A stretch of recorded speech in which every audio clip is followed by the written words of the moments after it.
എന്തൊക്കെ ലോക്കുകളാ സഹോദര. പരസ്പരം വിശ്വാസമില്ലടോ ഒന്നിനും. ചതിയും വഞ്ചനയും. ഭാര്യയെ വഞ്ചിക്കുന്നു, ഭർത്താവിനെ വഞ്ചിക്കുന്നു. എങ്ങനെ സഹോദര? ഗ്രൂപ്പുകളും ആവശ്യമില്ലാത്ത. എങ്ങനെ കഴിയുന്നടോ വഞ്ചിക്കാനും ചതിക്കാനൊക്കെ? കൂടെ കിടക്കുന്നവളല്ലേ. എടാ, എന്നെങ്കിലും ഒരിക്കൽ നിനക്കും തിരിച്ചു പണി കിട്ടുടാങ്ങാതെ. ഏതെങ്കിലും ഒരു തൊലിവെളുപ്പുള്ള പെണ്ണിന്റെ തൊലി കണ്ടുകൊണ്ട്, സൗന്ദര്യം കണ്ടുകൊണ്ട് നീ പോകുമ്പോ നീ അറിയണം, നിന്റെ കൂടെ കിടക്കുന്നവൾ ഒരിക്കൽ നിനക്ക് പണി തരും. നീ എന്താ എങ്ങനെ ചിന്തിക്കാത്തെ? കൂടെ കിടക്കുന്നവള് നിന്നെ ചതിക്കുന്ന ഒരു നാള് വരും സഹോദര. പെങ്ങളെ, നീ വിചാരിക്കണ ചാറ്റും മെസ്സേജ് എഴുതും ഫോട്ടോ അയക്കലൊക്കെ മലക്കാന്നാ വിചാരിച്ചേ? മലക്കാണെങ്കിൽ ഒരു ദിവസം നിനക്ക് പണി കിട്ടും പെങ്ങളെ.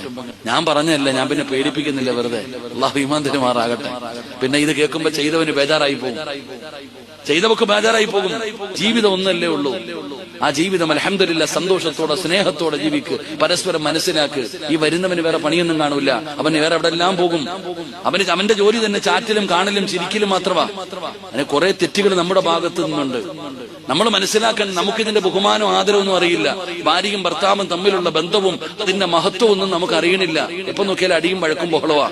ആർക്കും സ്നേഹിക്കാൻ സമയമില്ല. അല്ലാഹു നമുക്ക് ഈമാൻ തരുമാറാകട്ടെ. ഇതിന്റെ മഹത്വം എന്നറിയും. ഇവിടെ ഇന്ന് വഴുത് കഴിഞ്ഞ് നിങ്ങൾ ഇവിടുന്ന് തിരിച്ചു പോവാ. ഏതെങ്കിലും ഒരു ഭർത്താവ് തന്റെ ഭാര്യയുടെ കയ്യിൽ ഇങ്ങനെ സ്നേഹത്തോടെ ഒന്ന് പിടിച്ചാൽ നിങ്ങൾ രണ്ടുപേരും ആ പിടിച്ചിരിക്കുന്ന അത്രയും സമയം നിങ്ങൾ ചെയ്ത പാപങ്ങൾ അല്ലാഹു പുറത്തു തരുമെന്ന് നബിയുനാ റസൂലുള്ളാഹി. ഒരു ഭർത്താവ് തന്റെ ഭാര്യയുടെ കയ്യിൽ ഇങ്ങനെ പിടിച്ചാൽ മതി സ്നേഹത്തോടെ. ആ പിടിച്ചിരിക്കുന്ന സമയം അത്രയും നിങ്ങൾ രണ്ടുപേരും ചെയ്ത പാപം ഇങ്ങനെ പൊഴിഞ്ഞു വീഴും. അതാണ് കുടുംബജീവിതം. എങ്ങനെ പിടിക്കണം? മഴ കഴിഞ്ഞു പോകുമ്പോ നാട്ടുകാർ കാണാനല്ലേട്ടാ, അത് വേറെ. നമ്മൾ റോഡിൽ നിൽക്കുമ്പോ ചിലത് ഭർത്താവിന്റെ തലയ്ക്കിരുന്നോണ്ട് അതൊക്കെ ഉടായിപ്പ്, അതൊക്കെ അഭിനയം. ആത്മാർത്ഥ സ്നേഹമൊന്നുമല്ല. നാട്ടുകാരെ മുമ്പിൽ കിടന്ന് കാണിക്കുന്നില്ല. ആത്മാർത്ഥമായി സ്നേഹിക്കുന്നവർ നാട്ടുകാരെ മുമ്പിൽ കാണിക്കാറില്ല. എന്റെ പ്രിയപ്പെട്ട സഹോദരങ്ങളെ, ഭർത്താവ് അള്ളാഹുവിന്റെ തൃപ്തി കരുതി കെട്ടുപിടിക്കണം. എന്റെ പൊന്നാര ചങ്ങാതി, നിന്റെ ഭാര്യയുടെ മുഖത്ത് നോക്കി നീ ഒന്ന് ചിരിക്ക്, ഒന്ന് മനസ്സ് തുറന്ന് സംസാരിക്ക്. എവിടെ സംസാരിക്കാൻ? വഴുത് കഴിഞ്ഞ് തിരിച്ചു പോവാ. അപ്പോഴാണ് പണ്ടത്തെ കൂട്ടുകാരിയെ കണ്ടത്. ആമിനായ, ഇത് സുഖാണോടി നിനക്ക്? മച്ചാക്ക സുഖമായിട്ടിരിക്കുന്നു. എന്തോ ഒരു സ്നേഹം, എന്തോ ഒരു ചിരിയ. എന്ന ഭാര്യയുടെ മുഖത്തോ? അല്ലാഹു അലം. എന്റെ പ്രിയപ്പെട്ട സഹോദരങ്ങൾ, അല്ലാഹു തന്ന ആയുസാടോ സ്നേഹിക്കടോ. അൽഹംദുലില്ലാ സന്തോഷത്തോടെ ജീവിക്ക്.